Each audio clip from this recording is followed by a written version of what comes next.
Olá, eu sou Grace Reis e estamos aqui em mais uma edição do nosso programa A Praça das Mulheres. Esse programa voltado para o público de mulheres conquistenses. E hoje eu tenho uma convidada especial, colega de trabalho, que é a professora Cristiane Souza. Ela que é pedagoga, né, formada em pedagogia pela UESB, Universidade Estadual do Sudoeste da Bahia, é professora da Rede Municipal Pública de Vitória da Conquista e também, atualmente, ocupa o cargo de presidente do Conselho de Acompanhamento e Controle Social, o CACS Fundeb, do nosso município. Cris, seja muito bem-vinda. É uma honra tê-la comigo aqui nesse programa e uma honra também ser sua colega, né? Você que tem desenvolvido um trabalho fantástico na rede, é uma pessoa atuante, engajada e hoje está ocupando, né, um cargo importantíssimo para a educação do município, que é ser presidente do CACS Fundeb. Fala um pouquinho de você. Quem é Cristiane? Cristiane é uma mulher preta, ciente das suas responsabilidades como educadora, como mãe, como profissional, e atuando, né, desde 2023 como presidente do CACS Fundeb. E entendendo as peculiaridades desta ação e tentando dar a contribuição social necessária para que seja cada dia mais transformador aquela ação do CACS Fundeb, que é a fiscalização dos recursos públicos. Perfeito, Cris. Há quanto tempo, Cris, você atua no município, na rede municipal de Vitória da Conquista? Bem, eu já tenho 25 anos de rede feitas esse ano, né? E é uma alegria muito grande. Eu entrei no último concurso de 1999, atuando primeiramente na zona rural de Vitória da Conquista, em uma comunidade quilombola da zona rural de Veredinha. Depois, atuei aqui em Vitória da Conquista como professora da educação básica, né? Na Escola Municipal Raimundo Bahia da Nova, participei de movimentos para a construção daquela escola. Logo depois, houve uma seleção para a coordenação pedagógica. Lá vai eu ingressar nesse campo, fui para a coordenação pedagógica, atuei em algumas escolas da rede, no bairro em que eu morava na época, no bairro Guarani, nas escolas Guimarães Passos e Ara Cairo, no qual eu tenho uma profunda admiração pelas colegas e pelaquela comunidade. Depois, atuante na educação básica também, no CAIC, né? E logo quando cheguei, fui convidada a participar da parte administrativa da escola, sendo convidada a ser vice-diretora do turno noturno. Então, tive uma atuação por um bom tempo no EJA. E depois emaranhei para a educação infantil, no qual me apaixonei, atuei 6 anos como gestora, lutando pela educação infantil de qualidade nessa rede municipal de ensino e atualmente estou atuando na coordenação pedagógica dessa mesma escola do CEMEI Senhorinha Cairo. Então, assim, é uma história, né, passando por altos e baixos e agora nesse desafio também da contribuição social enquanto cidadã, professora, está ali participando do CACS Fundeb, que é uma outra experiência que tem contribuído não somente para a minha formação, como também para a ação da nossa cidade, porque é uma entidade, é uma situação no qual nós analisamos as contas públicas. Verdade, um trabalho importantíssimo. Você trouxe aí a sua trajetória, um resumo da sua trajetória. E agora, né, esse desafio que é o CACS Fundeb, né, para quem não conhece, o Conselho de Acompanhamento e Controle Social, CACS Fundeb é um órgão que acompanha a aplicação dos recursos públicos do Fundeb na educação do município. É um conselho formado por vários segmentos, representação de vários segmentos sociais, em que as pessoas avaliam, não é, periodicamente a prestação de contas e a aplicação dos recursos na educação municipal. Então, é um papel, é uma responsabilidade muito grande, não é, Cris? Mas também é um trabalho necessário, não é, no nosso município, no Brasil afora, porque é uma política nacional. Então, é necessário que esses recursos eles sejam realmente acompanhados, né, a forma de sua aplicação e a prestação de contas, a transparência precisa realmente prevalecer. Cris, você é uma mulher preta, né, possui formação superior, é uma funcionária pública atuante, né, e agora chegou ao conselho, à presidência do conselho do Fundeb. Numa sociedade que nós sabemos que ainda é extremamente racista, o racismo ele é estrutural, nós sabemos disso, né? E nós convivemos também com racismo institucional nos vários segmentos. E eu gostaria de saber de você, dentro de uma sociedade racista, onde a mulher preta ela sofre de forma mais acentuada os efeitos desse racismo, quais foram os desafios que você teve que superar, que enfrentar para chegar aonde você chegou? Bem, o primeiro desafio é você buscar se entender. Qual é o seu lugar? O que você tem que fazer ali? Enquanto ser humano, enquanto cidadã. E enquanto mulher preta, não se intimidar. Não se intimidar diante dos desafios, porque não vão deixar de existir. Estes desafios eles são pertinentes, né? São naturalizados a todo momento. Então você tem que dizer, não é por aí, não é esse caminho. A questão do machismo é outra questão. Nós, mulheres, enfrentamos isso cotidianamente. Qual é a forma que temos de buscar melhorar isso? Sendo resistentes, né? Durante a minha trajetória, enfrentei vários momentos de situações de racismo em minha vida, mas nenhum deles me fizeram abaixar a cabeça.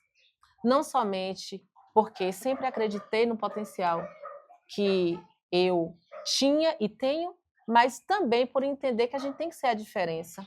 Se não fosse as lutas, as resistências da trajetória dos meus ancestrais e de outras mulheres, eu não estaria aqui hoje, você não estaria aqui, e nós não estaríamos conquistando espaços de legitimidade. Então, em qualquer espaço que venhamos a atuar, só por ser mulher, a gente já necessita ter um posicionamento mais firme, só por ser mulher. E eu ainda brinco, por ser mulher e ainda negra, você tem que ser ainda muito mais firme. E, diante disso, é se posicionar mesmo, é colocar. Eu sempre digo que o posicionamento ele tem que existir a todo momento. Você precisa se posicionar, colocar o que você pensa. Claro que isso nem sempre agrada a gregos e a troianos, mas existe essa necessidade. E, claro, ter conhecimento do que você está fazendo. Porque o conhecimento é ele que vai lhe impulsionar a buscar outros caminhos, a provar e mostrar ao outro o equívoco, a necessidade do reajuste de tal situação. Então, e o diálogo. Eu vejo que também a necessidade do diálogo constante em qualquer situação. Mesmo quando não lhe é dado a fala. Né? Você precisa se posicionar ali.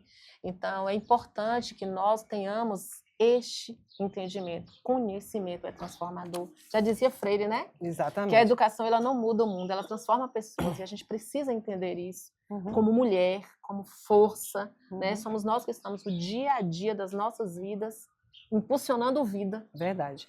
E essa educação transforma as pessoas e pessoas transformam o mundo. Né? E, assim, Cris, eu mesmo me reconheço nesse lugar de mulher preta, não é? Dita parda, né? Dita parda. Mas eu entendo esse lugar de mulher preta não retinta. Eu acho que até essas nomenclaturas elas precisam acompanhar. Sim. Né? Acompanhar o processo de movimentação, né, das mulheres, do povo preto, das mulheres pretas, de autoafirmação. A gente precisa avançar nisso também. Mas eu sinto, de certa forma, uma espécie de cansaço. É meio cansativo nós, mulheres, né, mulheres pretas, a gente tem que se autoafirmar o tempo todo o nosso lugar, porque é uma conquista diária. É como se já olhasse, né, já as pessoas olhassem para a gente com uma certa desconfiança da nossa capacidade, do nosso potencial, e aí a gente tem que estar sempre nesse lugar de demarcação de território, demarcação de espaço, de fala, esse lugar de demarcação de fala, esse lugar de fala. É cansativo para nós, né, estarmos nesse lugar de demarcação mesmo do nosso lugar de fala, do nosso lugar, né, no espaço que a gente quer conquistar, né, tá o tempo todo nesses embates. Muitas vezes a gente precisa realmente travar embates, conversas até difíceis, né, para que as pessoas compreendam, né, o nosso direito e nos respeitem, né, como mulheres, como seres humanos, como pessoas de direitos, né, pessoas que têm também a liberdade de ser, a liberdade de existir e de conquistar, né, os espaços que desejam. Então, vejo também nós mulheres com a sobrecarga de trabalho, ainda convivemos, né, com a sociedade patriarcal, estruturada, né, com princípios patriarcais, não é, misógina, em que somos constantemente agredidas, né, de diversas formas, e temos também que estar lidando com diversos tipos de violência, inclusive com uma divisão sexual do trabalho, que ainda perdura e que é danosa para nós mulheres, que nos prejudica. Então, são pontos, né, que nós precisamos levantar o debate dentro da sociedade como um todo, e em especial aqui em Vitória da Conquista. E nós, como somos educadoras, né, nós precisamos também pensar essas questões dentro da educação. Como você avalia, por exemplo, o debate sobre a questão racial na educação municipal, o debate sobre as questões de gênero na educação do nosso município? Olha só, todas essas questões elas são extremamente relevantes. Quando você fala do cansaço, me faz pensar o seguinte: se as nossas ancestrais tivessem se cansado, onde é que estaríamos? Então é resistir mesmo. É resistir, não tem outro caminho.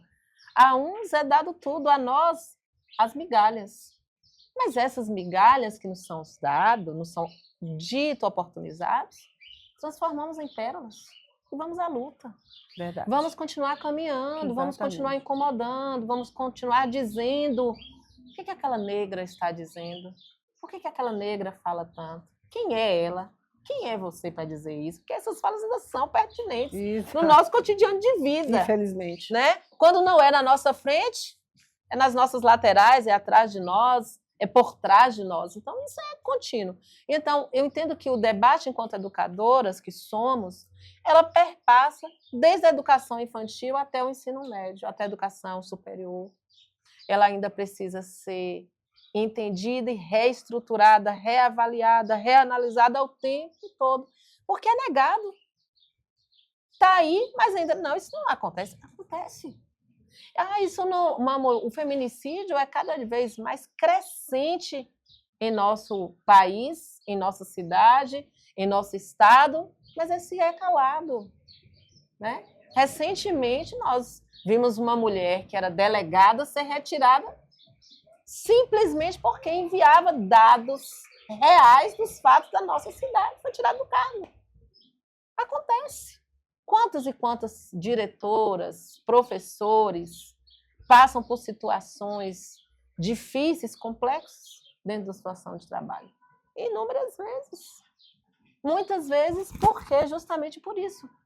Às vezes é um homem que está no poder, às vezes é uma outra mulher que está no poder, mas não tem o entendimento de parceria, de dar as mãos, né? De então, se colocar nesse de lugar. se colocar naquele lugar, porque às vezes eu sempre digo assim, aquela frase, dá-lhe o poder e saberás quem és. A gente precisa saber qual é o nosso lugar. E não é o cargo que vai nos definir, é a sua construção humana ao longo do processo. Então, nós, mulheres, a gente tem esse papel, a vida vem por nós. A gente dá às outras vidas, a gente educa os homens, a gente educa as crianças. E ainda assim, dentro deste processo, a gente ainda tem permitido, digamos assim, que isso acresça. Porque quando a gente se nega a discutir com uma criança situações como essa, a gente está permeando com que ela pense exatamente como que alguns da sociedade, alguns querem que ela pense. Né? Quando eu me lembro que eu tive um aniversário com a minha filha, com 2 anos de idade, uma criança tratou a minha filha de forma diferenciada, porque a minha filha era preta. Mas não foi a atitude da criança que me chamou a atenção. Foi a atitude da mãe, que achou aquilo extremamente natural. né? Então, aí você vai começando a indagar isso. Espera aí. Então, quando você está ali trabalhando e você vê uma criança ou com bullying ou com uma situação que quer menosprezar o outro, ou pela sua situação social, ou pela sua cor, pela sua raça, ou pelo seu gênero, cabe nós fazer o quê? Chamar para o diálogo, para a discussão, Exatamente. para o entendimento. Educar, orientar e também nos pontuar nas nossas ações cotidianas. Verdade. Né? Então, Cris, o que te motivou, então, a estar hoje à frente do Conselho do Fundeb? Cris, primeiro eu quero deixar claro, assim, quando eu falo das questões partidárias, eu gosto sempre de pensar que quem somos nós mulheres? Nós estamos vivendo em sociedade, nós levamos nossos filhos para a escola, nós frequentamos os postos de saúde, nós estamos convivendo em outros cantos com outras mulheres, com outros homens e com outros grupos sociais. E aí eu faço a seguinte pergunta: como não analisar o todo? E não se permitir ir justamente pela questão partidária. É analisar, porque todos, quando se vê essa questão partidária, você vai analisar o que de fato contribui para uma sociedade mais justa. Qual é a política partidária que leva a esse enfrentamento? E para isso eu preciso analisar. Eu preciso estar atenta às falas, às ações. Porque toda campanha política, a gente vê as mesmas jogadas e manobras. Então, você que é atuante, vivencia a educação, a mãe que leva o filho na escola todo dia, que leva no posto de saúde, que pega o coletivo, ela não pode se influenciar somente pelo que tal candidato fala ou demonstra de última hora. Ela precisa acompanhar. Todo um percurso, né? Todo um percurso. E ela precisa entender que não é o partido somente. É a análise da conjuntura que foi caminhando, como foi construído. Né? É nessas questões que eu acho interessante, porque, por exemplo, eu preciso pontuar que a nossa Câmara precisa de mulheres. E nós temos ótimas representações aí, nessa campanha eleitoral que está seguindo. Por que a gente precisa de mulheres? Porque os projetos são votados lá. Mas se a gente não tem uma representatividade, digamos assim, se a Câmara tem 20, tem 2 mulheres? E mulheres progressistas, né? Comprometidas com as pautas das mulheres. Então, a gente precisa ter mulheres comprometidas, que saibam ir lá, saibam votar, saibam ler um projeto. Então, nessas questões partidárias, eu faço essa explicação para que fique claro que a gente precisa entender onde estamos analisando para poder tomar decisões mais sérias. Em relação ao Fundeb, eu digo assim claramente que eu não tinha nem noção da relevância deste conselho. E tomei essa noção a partir do momento em que em discussões escolares, houve inicialmente uma pauta para que fôssemos eleitos. Eu quis participar como mãe de aluno no primeiro momento, não era possível, porque naquele momento eu era gestora. A minha filha estuda na rede pública deste município, então eu estou sempre participando. E aí, houve um outro momento no qual eu falei, não, agora eu vou. E aí eu coloquei o meu nome para atuar como representante dos diretores. Fui eleita pelas colegas, né? Justamente por ser essa pessoa que busca o trabalho de uma forma muito mais coletiva e de forma democrática. Logo após, na própria reunião do conselho, eles determinam, né, os conselheiros votam para escolher o presidente, e mais uma vez, nesse feito, fui agraciada.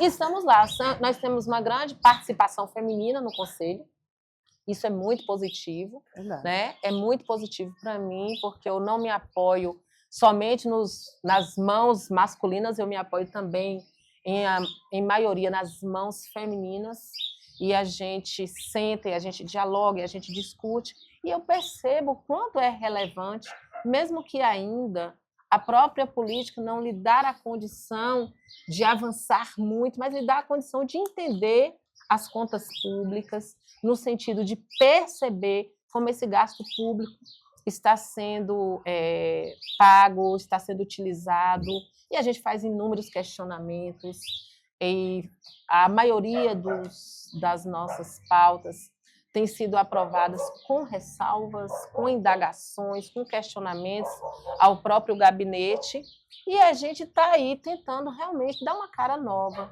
de uma forma mais democrática, ouvindo todos os conselheiros, indo, né, fazer visitas. Recentemente, o ano anterior, nós fizemos as visitas com relação ao transporte público, mediante as denúncias que foram feitas, ao transporte escolar.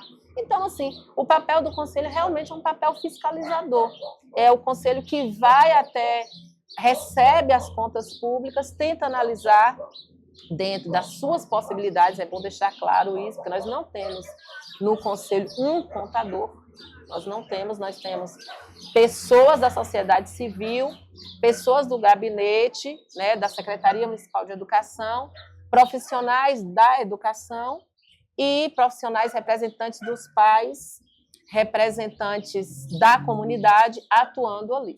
E ali dentro daquele contexto, a gente analisa mensalmente essas contas, aprova a maioria dessas contas sendo aprovadas com ressalvas a partir das análises feitas em conjunto com os conselheiros. Cris, a gente tem percebido, presenciado, várias denúncias, né, do Sindicato do Magistério Municipal Público aqui de Vitória da Conquista, o SIMP, com relação a descumprimentos do governo municipal, com relação ao não cumprimento integral da lei do piso, a descumprimento do plano de carreira, a redução, né, de remunerações. E agora, recentemente, foi noticiado uma denúncia com relação a não cumprimento do percentual mínimo dos recursos a serem aplicados com remunerações pela verba do Fundeb. Como o Conselho ele tem visto, né, dialogado com o sindicato com relação a essas denúncias, como é que o Conselho ele tem atuado, tem recebido essas denúncias? Bem, é como eu disse, a gente tem buscado ser o mais democrático possível. Quando o próprio sindicato nos comunicou, né, dessa auditoria, nós recebemos o sindicato na sala do Conselho, ouvimos, recebemos o próprio relatório, apresentamos aos demais conselheiros, mostramos, aqueles conselheiros que estavam naquela reunião, eles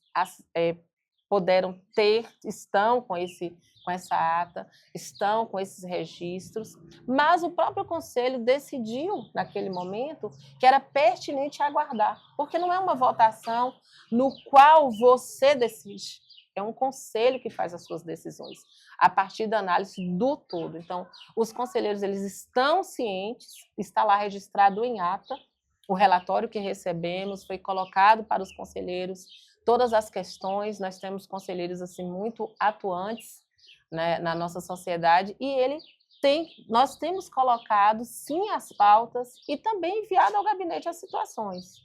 Né? Então, por exemplo, nessa pauta que soube essa semana, que foi aprovado pelo TCM, a análise das contas referente aos anos anteriores de 2023, né? 22, 20, 21 e 19. Ok, Cris. Então, sigamos aqui para o final, né, da nossa entrevista com a Cristiane Souza, né, ela que é professora da Rede Municipal de Ensino de Vitória da Conquista, ela que é a presidente do CACS Fundeb. Cris, foi uma honra ter esse bate-papo com você mais uma vez, te encontrar, você que é minha colega de profissão, né? E dizer a você que o seu papel lá no CACS Fundeb é fundamental, né? É um papel para a educação municipal, que contribui para a educação municipal, mas que contribui para a sociedade de Vitória da Conquista como um todo. E muito nos orgulha, né, de ser sua colega de profissão, de você estar fazendo um trabalho belíssimo à frente do Conselho. E eu acredito que você ainda tem mais a contribuir. Então, deixo aqui os meus agradecimentos à sua participação. E você pode dizer aí para quem está nos acompanhando, deixa um recadinho aí para as mulheres. Eu agradeço assim, imensamente esse momento de Mulheres na Praça, né? Um momento interessante que a gente possa discutir, pena que o tempo é curto. Mas é importante, sim, e eu deixo esse recado exatamente, que as mulheres elas possam ser cada vez mais atuantes nos seus espaços. Que a gente possa, sem medo, tomar posse daquilo que nos é permitido tomar posse e fazer a diferença, né? E sermos realmente democráticas, no sentido de ouvir, de trabalhar, da escuta, mas também de falar, mas também de atuar, seja no nosso espaço profissional, seja na nossa casa, seja nos ambientes que nós vamos atuar, que possamos dar nossa contribuição social e fazer a transformação. Fácil não é. Desistir jamais, resistir sempre. Perfeito, Cris. Então, pessoal, chegamos ao fim de mais um programa, A Praça das Mulheres, um programa feito especialmente para as mulheres conquistenses. Se você gostou desse conteúdo, por favor, curta, compartilhe e até o nosso próximo encontro. Um abraço.